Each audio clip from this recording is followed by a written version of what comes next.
Hello friends, स्वागत है आप सभी का अपने यूट्यूब चैनल पे स्काईलाइट एजुकेशन पे।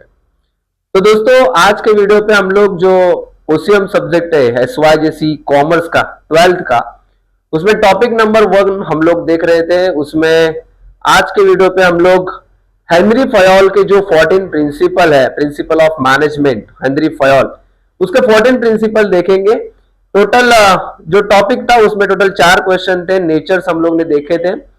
हेनरी फयोल का प्रिंसिपल ऑफ मैनेजमेंट आज के वीडियो पे हम लोग कवर करेंगे। उसका इंट्रोडक्शन, मीनिंग एंड जो डेफिनेशन था वो हम लोग ने पहले लेक्चर पे देखा था। तो वही इंट्रोडक्शन, मेन डेफिनेशन आपको फिर से लिखना है एंड देन आपको हेनरी फयोल का क्वेश्चन पूछेंगे तो ये आपके पॉइंट, आपको 14 प्रिंसिपल आपको लिखना है। 14 नहीं पूछा जाता, कभी कभार आपको 4 मार्क के लिए 7 ही प्रिंसिपल पूछा जाता है, यानी 7 प्रिंसिपल या तो यानी 5 प्रिंसिपल भी आ सकता है। तो स्टार्ट करते हैं। हेनरी फयोल के जो प्रिंसिपल है वो क्या है। तो Henri Fayol is known as a father of modern management, मतलब हेनरी फयोल को मॉडर्न मैनेजमेंट में फादर कहा गया है, मतलब वो फादर है मॉडर्न मैनेजमेंट का। और हेनरी फयोल ने जो 14 प्रिंसिपल है वो 14 प्रिंसिपल एक बुक में एक्सप्लेन किए हैं। उस बुक का नाम है जनरल एंड इंडस्ट्रियल एडमिनिस्ट्रेशन, मतलब जो मैनेजमेंट के प्रिंसिपल है वो उन्होंने एक्सप्लेन किए थे हेनरी फयोल ने एक बुक में। वो बुक का नाम है general and industrial administration. So देखते हैं, स्टार्ट करते हैं। Followings are the principle of management.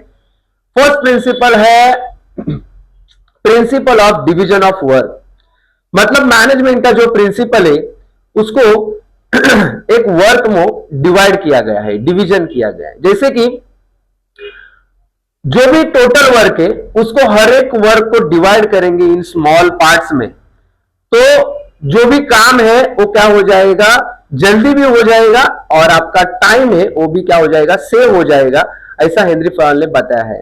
So principle of division of work मतलब क्या है, according to this principle total work should be divided into the small parts and divided work should be given to the different employ, मतलब जो भी total work है उसको divide करो in small parts में और जो भी वर्क डिवाइड किया है वो हर एक एम्प्लॉय को, डिफरेंट डिफरेंट एम्प्लॉय को क्या करो, अपॉइंट करो।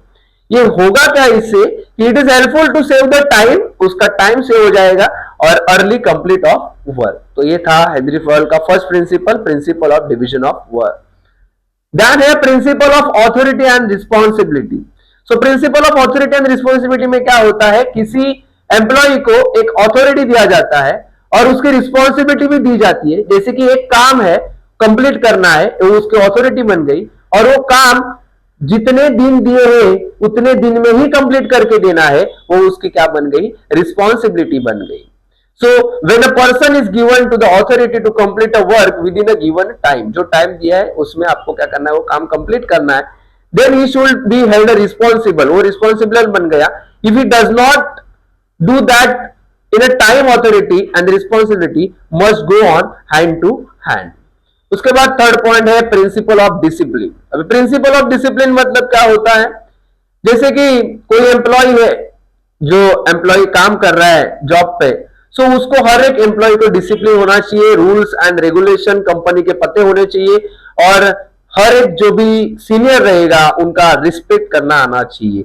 ये कंपनी में क्या होना चाहिए, डिसिप्लिन होना चाहिए। So discipline is the most important things in the organisation. Employ must follow the rules of the organisation and respect the senior, हर एक सीनियर का रिस्पेक्ट करना चाहिए। नेक्स्ट पॉइंट है principle of unity of command, मतलब unity of command. Unity मतलब एक एकता होनी चाहिए, हर एक एम्प्लॉय में, हर एक एम्प्लॉय की यूनियन में एक एकता होनी चाहिए। Unity of command. If any organisation every employee should receive orders from one boss only, मतलब जो भी ऑर्डर रिसीव कर रहे हो वो एक ही बॉस की होनी चाहिए, अलग अलग नहीं। One employ one boss is known as a unity of command, मतलब one employ one boss is known as a unity of command. उसके बाद लिखा है principle of unity of direction. अरे डायरेक्शन देने वाला भी पर्सन ओनली वन ही होना चाहिए, सिंगल पर्सन ही क्या करेगा, बिजनेस को डायरेक्ट देगा, तभी बिजनेस फ्लो में क्या होगा, रनअप हो सकता है। बट बिजनेस को अलग अलग तरीके से डायरेक्शन दिया तो बिजनेस क्या हो सकता है, लॉस हो सकता है। इसके लिए डायरेक्शन पर्सन भी क्या होना चाहिए, सिंगल पर्सन होना चाहिए। So unity of direction explain about a group working within the same objective, it should be under the direction of single person. उसके बाद सिक्स प्रिंसिपल है principle of subordination of individual interest to organisational interest. जैसे कि according to this principle interest of an individual must be given loss less important. मतलब individual जो भी interest है उसको लेस इंपॉर्टेंट देना है, एंड जो ऑर्गेनाइजेशन मतलब आपका पूरा कंपनी जो भी ऑल ओवर आपका जो कंपनी है फॉर्म है वो ऑर्गेनाइजेशनल इंटरेस्ट होता है, उसके ऊपर ज्यादा इंपॉर्टेंट आपको फोकस करना होता है। उसके बाद नेक्स्ट प्रिंसिपल है principle of centralisation. Centralisation refers to the centralisation of power और authority. In a small organisation power is vested given in one hand. In a big organisation then there is a decentralisation of the power of authority. मतलब small organisation में centralisation use किया जाता है and big organisation में decentralisation का use किया जाता है, जैसे कि पावर और अथॉरिटी के लिए। उसके बाद लिखा है principle of order. This principle people and material should be in the right place at the right time. मतलब राइट प्लेस पे ही राइट टाइम पे ही वो ऑर्डर होना ही चाहिए, मैक्सिमम इफिशियंसी होती है। Employ should be appointed to the right work. मतलब right time, right place and right work, ये प्रॉपर होगा तभी आपका बिजनेस क्या हो सकता है, ग्रो हो सकता है। उसके बाद नेक्स्ट प्रिंसिपल है प्रिंसिपल ऑफ रेम्यूनरेशन। मतलब आपके एम्प्लॉय में जो भी लोग काम कर रहे हैं उनको प्रॉपर सैलरी, वेजेस रहेगा तो वेजेस प्रॉपर मिलना चाहिए टाइम टू टाइम, तभी आपका बिजनेस क्या होगा, कंपनी ग्रो हो सकता है, मतलब एम्प्लॉय और अच्छे से काम कर सकते हैं। According to this principle employee must be paid a fair wages for their services. A fair remuneration affected on the productivity and efficiency level in a total. Principle of equity. Equity मतलब हर एक principal को equal importance देना है और company में जो भी एम्प्लॉय काम कर रहा है उनको भी इक्वली इंपॉर्टेंस देना है, हर एक को इक्वली इंपॉर्टेंट ट्रेंड भी करना है और उनको ट्रेनिंग भी देना है, और सैलरी भी इक्वल ही होना चाहिए। जो एम्प्लॉय जो काम कर रहा है उसके साथ वो भी उसके साथ ही इक्वल इंपॉर्टेंस होना चाहिए। According to this principle should be equal treatment given to all employ. There should not be any discrimination. मतलब उसमें कोई भी डिस्क्रिमिनेशन होना नहीं चाहिए between the employ. Next principle है principle of stability of tenure. In the time of recruitment of employ the management should assure them about stability of tenure और job security to the employ. Tenure मतलब जो भी job security होती है job employ की, वो आप job security क्या करना चाहिए, देना चाहिए, स्टेबिलिटी ऑफ टेन्योर एम्प्लॉय को देना चाहिए। उसके बाद लिखा है principle of initiative. Initiative refers to volunteering to do the work in an innovative way. The freedom to think and work few ideas encourage employee to take initiative. मतलब initiative refers क्या होता है कि वो इनोवेटिव वे से काम करने चाहिए, और इनोवेटिव वे से काम करने के लिए जो भी एम्प्लॉय है वो एम्प्लॉय के मन में जो भी कंपनी के बारे में फ्यू आइडिया आती है वो मैनेजर को बताना चाहिए, और उसके वजह से एम्प्लॉय कंपनी को फायदा हो सकता है, प्रॉफिट हो सकता है। सो ये इनकरेज एम्प्लॉय के मन में आना चाहिए और उन्होंने हर एक इनिशिएट करना चाहिए कंपनी को। सो ये था 12th principle, principle of initiative. Then है principle of spirit the crop. Spirit the crop means team work होता है। Spirit the crop means a union is a strength. Management is a group activity. Manager should create a spirit of the team work and understanding employees to achieve organisational goal. मतलब एक team work होगा तभी आपका company का goal achieve जल्दी होगा, but team work से काम नहीं करेंगे तो आपका कंपनी का गोल जो है वो अचीव नहीं हो सकता। नेक्स्ट लिखा है स्केलर चेन। स्केलर चेन में 3 लेवल होती है, top level, middle level and lower level. Scalar chain include the top level, middle level, lower level management.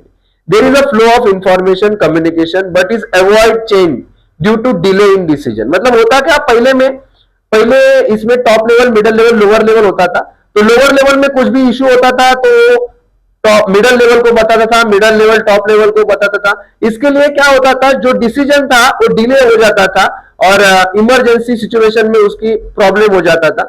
इसके लिए अभी एक नया इशू किया है, there will be a user direct communication, that name is a gangplank. मतलब gangplank में होता क्या है कि लोअर लेवल को इशू है तो डायरेक्टली वो किसको बताएगा, टॉप लेवल को बताएगा, गैंग प्लैंक के रूल के हिसाब से। तो ये स्केलर चेन में था, top level, middle level and lower level.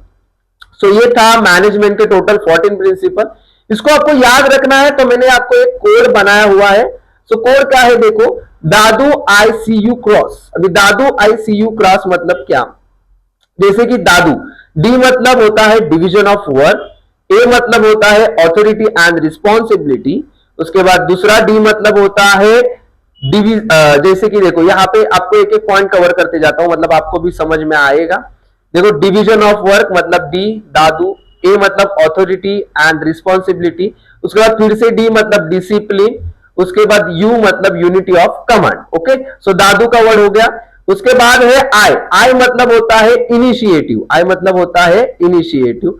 उसके बाद सी, सी मतलब एस, एस पहला क्या आता है, एस जैसे कि subordinate of individual interest to organisational interest, ये वाला पॉइंट आता है एस। उसके बाद ई आएगा इक्विटी, और दूसरा ई आएगा स्पिरिट दी क्रॉप, आप बोल सकते हो स्पिरिट दी क्रॉप, सी हो गया। उसके बाद सी के बाद आएगा यू, यू मतलब यूनिटी ऑफ डायरेक्शन आपका बचा था।